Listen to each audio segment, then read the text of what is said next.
Well, good morning, ladies. I'm the CEO and founder of Hair and Beauty Live International. We work with celebrity hair, makeup and nails artists, including those from Hollywood, to deliver education to students like yourself. Our goal is to help foster your ambitions and build up your self-confidence so you can have successful careers in the industry. Our celebrity hairstylist who will be teaching you today is Mary. She toured with Nicki Minaj. She's worked with Sabrina Elba and Ella Thomas from Love Island. So she's got a lot of experience. You know, some people look at hairdressers as, oh, you probably couldn't do anything else. This is why you did hairdressing. But no, I feel like it's such a beautiful world and there's so much you can do. So I just want to encourage you guys to dream big. Yes. You can do so much and you can make a lot of money and you can have like ultimate job satisfaction. I think what's better than doing what you love, being able to meet new people every single day and then making money, like invaluable. Mary will start to teach about bleaching knots, hairline customization, and then installation and styling.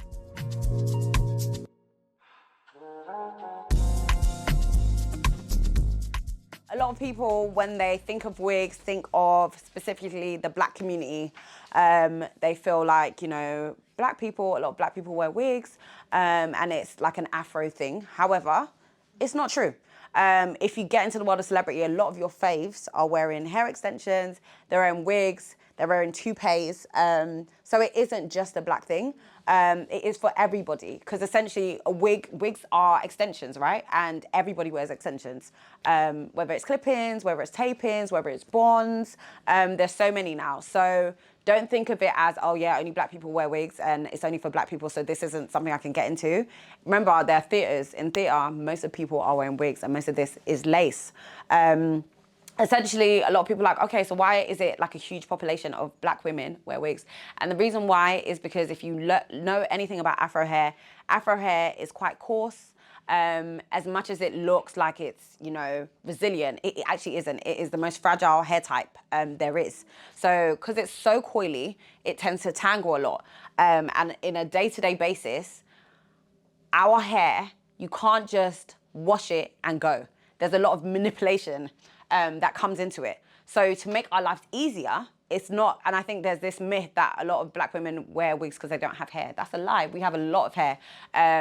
Some people don't have hair, and that's why they wear wigs. But a lot of people, it is a choice and not a necessity. And I just wanted to kind of just clear that myth, because I think a lot of people just think that, oh yeah, they probably don't have hair, that's why they wear wigs. But it is part of our culture, our heritage, and it is a form of expression. We wear braids, we wear extensions, just like any other race. And I just wanted to dispel that myth that it isn't just Black people who wear wigs, and also invite people to want to try it. Like Kylie Jenner, babes, like put wigs on the map. She started doing color, and essentially we can express ourselves without damaging our hair. So if tomorrow I want to be green, I can be green without worrying that, oh my gosh, what's going to happen? How am I going to do a color correction? How am I going to, you know, if I bleach it? So it's just a way of expression, and just think of it as extension and for everyone. So yeah. Our model has cane redder hair, so most times, 9 times out of 10, in order to put a wig on and make it look realistic, we want a flat base. So whether you're Black, white, Asian, we always will cane redder the base, so it's super flat. So essentially, we want it to look like you have no hair, right? So if all the hair is away and we put hair on top of it, it will be fine. If you had a lot of hair, if her hair was down to here or big afro, and I put a wig on top, of course, it's gonna look like a wig. And my USP is I make wigs look so realistic, right? So I work with lace pieces. So if you guys don't know, inside the booklet, you'll see what a lace wig is. But if you don't know, this is what a lace wig is. So this is what they're referring to as lace. This piece, I can pass it around. And 9 times out of 10, if you put it across your skin, you should just see it disappear, no matter what shade you are, right? Yeah. Oh, it's fine. Heavy as well, so just pass it along. Yeah, so it works for every skin type. And a lot of wigs started in the theatre, it started in films and movies, and then people realized, hold on, I can change my hair color, I can add some texture. If I have straight hair and I want curly hair, yeah, I can add length, exactly. If I've got a bad haircut, a bad hair day, I can cover it. So people just started exploring, and then it became in the fashion world and celebrities. A lot of them on shoots, we add wig pieces. behind and then leave the hair out. So there's many ways it can be worn. Yeah, so it's just to open your mind and realize that it's a good world to be in, and you can service any type of client, and it is a good niche to have because not everyone can do it, and not everyone can do it well. They last up to 5 years. So if you're dealing with good quality hair, so this would retail for £600. Yeah, they're expensive. So wigs, it just depends on the quality. So there's different hair, obviously, just like with hair extensions, there's raw, which is the most expensive, and it means it's literally cut from one donor source and it hasn't been manipulated. There's no plastic, there's no synthetic. Then there's human hair, which is a little bit cheaper. 9 out of 10 it is a human hair blend. So it's just different pieces of hair put together to make it look realistic. So the more expensive the wig, 9 out of 10, the longer it will last. So this wig, you could dye it, you can cut it, you can color it, you can perm it, you can do everything you could do to your own hair. So that's why in like the celebrity world, we use it, because it's just like, I can change her hair tomorrow. She's on a shoot, she needs a bob, but she's got 24 inches of hair. She's not gonna cut her hair for one shoot. No. What we're gonna do is camera her hair back and we're gonna slap a wig on. So that's the best way to just change your hairstyle frequently, yeah? They last 5 years, so they can be removed, like, and reused. Yeah, 100%. So they don't have to be a permanent feature. Some people will stitch it in and it'll be their permanent feature. So obviously a lot of people who wear wigs, they have alopecia, they have hair loss. It may be cancer patients, it may just be people who have gone through something that has made them lose their hair, and then that will be there every day, so they can do that. However, if it's a fashion choice or a style choice, then you know you can take it off and it's not gonna die, like it's dead already. So it's there, so you can switch it up. So this could be red tomorrow, this could be blue, it could be blonde. So it just opens your world up to just many options. Yeah. This is called HD lace. Does anyone know what HD stands for? High definition, yeah. Essentially it used to be called film lace, but they created so film lace is exactly like HD lace, which is basically invisible when you hold it up. However, what we found was film lace isn't practical for everyday wear. It's so thin that it rips. So people who decide to wear wigs on a daily basis to change their hairstyle, it didn't work, because when they'll take it off and put it back on, it's got a rip, and then and it's super expensive. So the front part of this is the lace bit, and then if I'm gonna pass it around again so you guys can see, if you actually open up the wig, you can see it's wefts. So you'll see it's like literally the hair extensions that come in a pack if you're ever gonna do a weave, or the ones that come on clip-ins.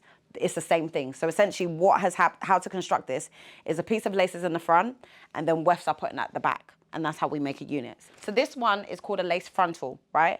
And it's called a lace frontal because it goes from ear to ear. So if I was to put it on your head, it will sit at this point and this point, which makes it the most versatile of laces. It means you could do a ponytail, do a side part, middle part. This one is a lace closure. So it's just a small, so this is essentially, think of a toupee, right? Just a little piece that's on top of your head. This is a lace closure, right? The problem with lace closures is they're quite limiting. They are, because it's so small, you can only part it in this section. And if you wanted to do a ponytail up or have it away from your face, it wouldn't work. So in order to get lace natural, I'm gonna pass this around. If you put your hand underneath and split the hair, you will notice that there are black dots on it. And let me know if you can see the black dots that I'm talking about. Can you see?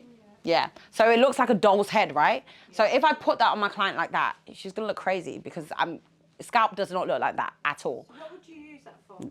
What would I use that for? So I would use this for, I could still make a wig out of that. It just means my client's gonna either have a middle part or a side part. They're not gonna have anything more than that. What I do to eliminate, in order to make it look realistic, I need to lift those black dots. So this is where coloring comes in, right? So I'm gonna bleach it. And I need to lift it to, depending on my client's skin tone, I'm gonna bleach it to a certain level. So for my client, she's dark skinned, I would bleach it to a level 7 and then tone it. And then I'll tint it back. So essentially I wanna get to a warm blonde. I don't want it to be bright blonde. I wanna get to a warm blonde. And that's what I'm gonna do. So I'm gonna lift the lace knots, the knots of so those black dots that you can see, what we're gonna do is bleach it. So we're gonna lift it. And remember, we're dealing with human hair, so we can do that. Make sense? So you're only bleaching it to remove the black dots. Yeah. And you're gonna colour it again, right? So I'm gonna tint it. Okay. Yeah, I'll talk to you about tinting, because tinting is a weird word. I'm not talking about tint like hair dye tint. We use a lace tint, so it tints the lace. Yeah. So essentially the reason why, so in basic terms, the reason why I'm bleaching those knots, because if I put it on her head like that and she parts it, it's just not gonna look real. If you look at everyone, look around the room and look at everyone's parting, there aren't black dots in there. So what we wanna do is make those black dots less visible. So in order to bleach lace, the first thing you wanna do is just spritz it down. You wanna make it a little bit damp, not wet, damp. Sorry. That's all right. And shower your model at the same time. So you just wanna make it a little bit damp. I'm gonna go in with a pintail comb, rat tail, some people call it. And I'm just gonna comb those, can you see there's like baby hairs, flyaways? I'm just gonna comb this backwards. And the reason why I'm doing this is because when I bleach it, I don't wanna bleach the hair. I only wanna bleach the knots. So if I only wanna bleach the knots, so basically this is a thin piece and I'm putting bleach all on this underside, but I don't want it to get onto the roots of the hair. I don't want the hair to be bleached. I want the hair to stay dark, but I just want these knots to lift. What do you think my bleach consistency should be? Thick. Thick, right. It needs to be super thick. So how to remember it is I say your bleach consistency should be like butter that's just come out of the fridge. That's how it should be. Like Greek yogurt, gloopy. So it's thick enough that it spreads, but it is not so thin that it goes through the lace. Does that make sense? Yeah? So what I'm doing is just pinning it onto a head because it's easier. It's not going to slide around. It's not going to move. So I'm just going to put, and these pins are called florist pins. Florists use it to put bouquets together. And because the lace is so thin, I don't want to rip it when I pin it or have to take it off. So I'm just going to pin it there. So with a small piece of lace, you don't need anything more than 2 scoops of bleach. And does anyone, so remember I'm trying to lift to a level 6/7 for my client. If my client was Caucasian, she was very fair, I would lift to a 10 and then go backwards. So I'll lift to a 10 so it's blonde. So when it's on her scalp, it is as light as it could possibly be. Does that make sense? Yeah. So the darker your client, the less you lift. The lighter your client, the more you lift. So I'm just gonna keep mixing until I get the consistency that I'm after. I should be able to get that on my knife, turn it upside down and it doesn't drop. Once we got that, we're good to go. So I'm spreading it. And you see how gentle I'm being?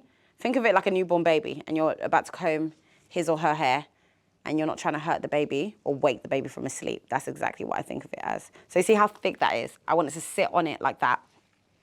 Yeah, so first thing, don't go over shampoo, just get all that bleach off the lace because we want to stop it from processing. I would use a blue-based shampoo. Why? Why would I use a blue-based shampoo? Exactly, because it will neutralize orange, right? So we're in between the realms of orange and yellow, hence why I'm going to use a purple. But this has blue tones in it anyway, so it's a blue-toned purple shampoo. The reason why we're rubbing it in is because we want it to penetrate to the knots and just a little bit, in case we've caught a little bit of hairs that could look blonde or orange, we want to make sure that's in there. Yeah, we want to neutralize it. So when we rinse this out, we'll flip it over, saturate in conditioner, brush it through, just to make sure that that hair is like brought back to life. So you just want to make sure all the suds are completely out. And again, remember this is a fragile piece of lace, so I'm not hacking away at it. I'm just letting the water do what it needs to do. And then I would just literally squeeze it out until there's no more suds. So we're using, yeah, the Cantu conditioner. And you see how thick that is? That is evidence of a great conditioner. So we're gonna literally just saturate in. And you see I'm using my fingers just to make sure it's not on the hair. Sorry, on the lace, just on the hair. That smells so nice. It smells, yeah, so good. So yeah, that's what I'll do. I'll just leave it for 5 minutes and just rinse it off with cold water. And that's it, done. So if you look at the wig construction, what it has here is a strap. It looks like a bra strap, right? Which makes it adjustable. So if the wig is slightly too big for your client, you can just pull on this bra strap and it will make it tighter. Yeah? So it just adds security because obviously the worst thing in everyone's world is wearing a wig and then, hey, and then it's on the floor. Everyone's nightmare. And one thing, everyone who comes to me for the first time, they're like, will it fall off? What if it falls off? What do I do if it falls off? I'm like, yeah, exactly. You swing and have a good, your hair's so nice and your hair's on the floor, babe. So it does, well, there are ways to secure it. And one of the ways is a strap, which goes at the back of the neck, and you can pull it to make it tighter. There are also combs in it, which hooks into your hair and just makes it impossible to fall out. So I would say wigs will never come off unless you get in a physical altercation and they remove it. So I say the fit should feel like almost like a swimming cap. You're not gonna go swimming and your swimming cap is gonna pop off. You would actually have to physically remove it. And that's the same thing with a wig that's made well. Right, so how to wear the wig. Everyone does it differently, but I tend to do it like upside down, and I'll get my client to put her hand in the center, just like that. And while she holds it, I'll say, bring it closer to your face. I will put the band at the back and make sure it's not on her ears, that it's on both sides, you can see, that it's just sitting just behind her ears. Then I'll tell her to let go. And I'll feel for the comb. There's a comb in the back center, and that comb, perfect, goes all the way to the base and secures underneath that elastic, right? And I'll just spin her so you guys can see. Looks like cousin it. So if I lift that, you can see that hooks in there, which means it's not gonna move, yeah? It's secure. So what I'll do is cut this excess piece of lace off, and then she can secure it that way, yeah? And you can see how secure that is, and I haven't even put all the combs in the front. I haven't glued it, I haven't done anything, yeah? It is good. So now, what we want to do is find her face. Tilt your head up for me. Perfect. And I'm just going to make sure the lace is sitting super flat on both sides. Right, so what I do is I'm just checking the fit. So you can see here, this is making her ear bend, right? On this side, it's a better fit, but we're going to cut it to custom fit, right? So this is going over her ear, and it's just going to be uncomfortable and it's not going to sit well. So this is how a standard lace hairline looks like. And most people are like, oh, it's fine, it's nice, but we're going to make it look better. So what we're going to do is pluck it. So what we're going to do is thin it out so it looks as realistic as possible. Yeah? What our goal is right now is to thin out up to 1 inch. So what we're trying to do is eliminate like a harsh line. It should just blend together. When we're plucking, we're reducing density. That's the whole point. The whole reason why we get our tweezers and start plucking is to reduce density. When we reduce the density of the wig, it makes it look more realistic and more natural. That's what we're trying to do. So in order to do that without creating bald spots is to take a little at a time and just only plug the areas where there's a lot of volume in one space. So here, it's already thin, so I'm not going to plug there. But here, I can see all the hairs are grouped together. So I'm just going to thin it out a little bit.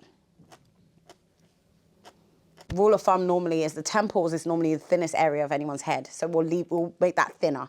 The sideburns is normally, and the middle are the thickest. So we wouldn't pluck as much in the middle. Does that make sense? Yeah. So just apply the same method to human head. So just, yeah, focus on the areas that have a lot of hair and just try and thin it out. Yeah, all right, just getting into it. I love it. I don't know if anything's coming out. No, it is, look. So I thought we'd just pick Mary's brain while she's doing the plucking. So, Mary, can you give us some advice on how to build a successful business in hairdressing? Okay, I would say identify the area that you love. I would say if no one paid you to do this, what would you get up and do for free for the rest of your life? When you identify that area, that's your passion. I think a lot of people, I don't know what I'm passionate about. What is the one thing in hairdressing that you would do for free over and over again without a shadow of a doubt? Then I feel like that's the first thing. Then build it, be consistent. I think a lot of people just get put off, I'm not getting any clients, but Rome wasn't built in a day. And think of all the biggest hairdressers you know, all the biggest salons, Tony and Guy, Valda Sassoon. It was a journey, and they put in the work. And I just feel like a lot of people just, you know, they really want something in life, but they don't work hard enough. And they're like, oh, everyone else is getting an opportunity, not me. So I just feel like be consistent with it, and follow your passion, 100%. Excellent. Thank you, Mary. Okay, so next, what's the best way to approach content creation? How do you get your work out there? Okay. I feel like you need to kind of, in this generation, you need to build a community. Like all of the most successful content creators or people who get bookings off their content is they have a community. And I think some people, you know, they are scared of social media. Like, I don't want to show my whole life. Like, that's just not me. It's not my vibe, and I don't think you have to show your whole life. But I feel like you can be very selective as to what you let your followers into. And I think consistency is key, thinking of things that are creative. And what I always say, the best way to approach content is, what would you spend more than 10 seconds watching? What grabs your attention? So think of it in that way. Like when I'm scrolling through Instagram, what do I stop and I'm like, oh, this is nice? Or what do I hit save? What do I hit like? Those are the things that you should be creating. And look at your favorite, I spoke about this earlier, but I said, look at your favorite content creator, favorite hairstylist, and see what are they doing that I'm not doing, and how could I use bits of their, you know, content and make it my own. So yeah. Awesome. So do you have like Instagram pages, or you marketing your work online? Yeah, excellent. Good. Okay, that's something we also teach about during our master classes. You know, how to effectively market your work. Okay, so now this is the exciting bit. All our hard work, we're gonna see it. Thanks. All our hard work, we're gonna see it come together.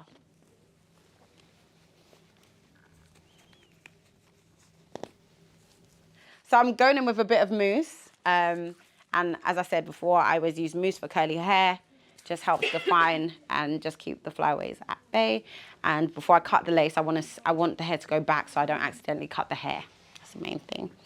And so now what I'm gonna do is cut around the ears. So I'm gonna go for my smaller scissors. In the hair shop, these are called nail scissors. And then all I'm gonna do is use this to kind of carve out the ear shape. And the reason why I carved it out is because I don't want to cut through the hair. If I cut through the hair, she's going to have short, spiky hairs that is sitting right in her ear, which is going to be so annoying. So now what we're going to do is we're going to do a final pluck. So we've done most of the pluck to reduce density. Now what we're going to do is a pluck to create shape. So I'm just going to pluck the front just so it's not too far forward on her forehead. So now we're going to cut the lace. So in order to make it look as seamless or flawless as possible, you don't want to cut a straight line because you will see that straight line. So what you want to do is create zigzags. Some people will use a smaller scissors and go in and cut zigzags. Some people will just use a zigzag scissors. See how I'm moving my scissors up and down just so it's not a straight line. Cutting out any excess lace. What I want to make sure is that I'm cutting as close to the hair as possible, but not cutting the hair off, because if not, I'll just get short bits. But I don't want to leave any lace. So, and with this, I don't need to do a zigzag because it's already zigzagged. The scissors is zigzagged for me.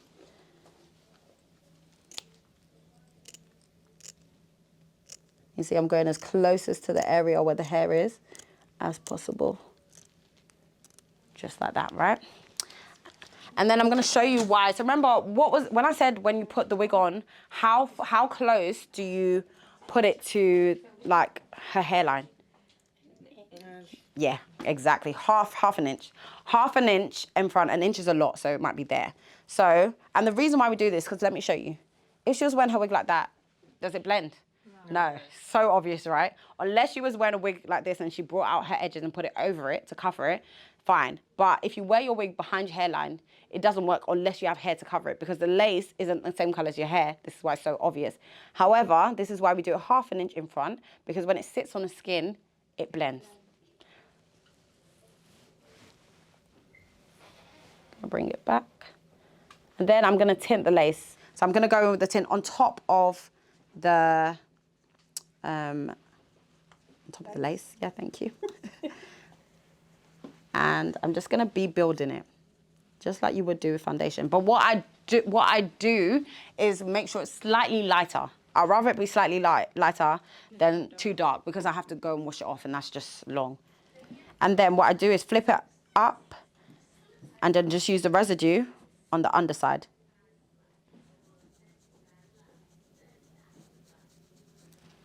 And then if you just bring it, remember it goes in front of the hairline. If I put tension, because that's what I'm going to do, how to apply it. If I'm going to add do you see how that just blends in versus that side? So that's all you do to tint it. So I'm going to reposition the band. So what I'm going to do is just cut the band. So if you see, the band is at the back, right? And that's why it's slipping off, because there's no security in the front. The lace is just by itself, and the lace is smooth. So naturally, over her camera, it's just going to slide off. So what I'm going to do is just cut this out. And then I'm going to reposition it.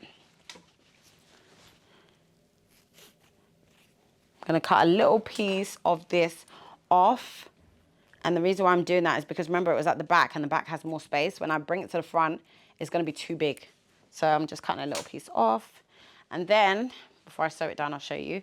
I'm gonna reposition that elastic. Is it going to go from ear to ear? Over the head? Got this. Yeah. Got this. Literally, that is what I'm gonna do. I'm gonna do it from ear to ear, just like that. So the tension, It's going to be tight. yeah, it'll be tight there and it's not gonna slide. Yeah? Like there. Yeah. How are you gonna put it on again? Here and here. Sew it. I'm gonna sew it. Okay. So the thread I'm using is called nylon thread. And the reason we use nylon thread as opposed to the most popular, which is cotton, is because when you wash cotton, it expands, right? It's a material, it's a fabric that expands. Nylon doesn't expand, which means when my client is washing her wig, the thread isn't gonna expand, which means the wig is gonna last longer. And I'm very careful with my stitch because remember, I'm sewing to a very delicate fabric. So I'm not yanking it through. I'm gonna take my time. I'm gonna make sure the stitches are nice and tight as well, because if you don't stitch this properly, what will happen is because it's an elastic and it's pulling tension, once you put it on, it will just rip the lace. So you need to make sure your stitching is nice and tight so it's holding it onto the lace. But at the same time, not too tight that it rips the lace. So catch 22 there. So now what we're gonna do is we're gonna apply baby hairs. So you can be creative with this. I'm sure you guys have seen like the swoop ones, the curly ones. It's just completely what you prefer. But just for everyday life, just gonna do the standard baby hairs. And I'm sweeping the baby hairs in a round motion back into the lace. So it's going forward and back. Doing the same thing on the side. Perfect. So I've cut in the baby hairs now. And I'm gonna use the spray adhesive. Remember, she can literally go home and pop this off. What you'll need is a little bit of water to get it off because it's super sticky. And then what I'm gonna do just before I tie it down is just put a little bit of mousse all across that hairline. So where the lace meets the skin, just dabbing it, just like that. And so when I tie it down, I wanna make sure that the band is sitting on top of the lace and the baby hairs. So it just makes everything nice and flat, nice and seamless. It doesn't have to be too tight, but you want it to be secure so it keeps everything flat and gives it some time to melt. So if I was rushing, I'll tie this down, hit it with a blow dryer for like 2 minutes and then take it off and it's done. If I'm not rushing, I can leave it on for like 10 minutes just to set the lace for 5 to 10 minutes and then take it off. Perfect. So while I'm doing that, what I'm gonna do is show you how to define curls. So I'm gonna spritz it down because it's been a while. And to define curls, you want a liquid base, but you want some grip to it. Hence why I'm using it, not just water, I'm using a leave-in conditioner. And you can do it in sections, so I can show you. And then I'm gonna just comb it through. And then I'm gonna scrunch it up to add that curl back in. You can either, if you don't have a leave-in on you, you can use a mousse. So same thing you could do with a diffuser. If you wet it down, flip it over and scrunch it up, you get the curl pattern defined back in. So I'm gonna turn her back round. And then what we're gonna do, yeah. And you see, you wouldn't have thought, like it looked super frizzy and now it's super defined. And we're just gonna take off the band. Stunning. Looks so good. It really does. You wouldn't know. That's the goal. You wouldn't know.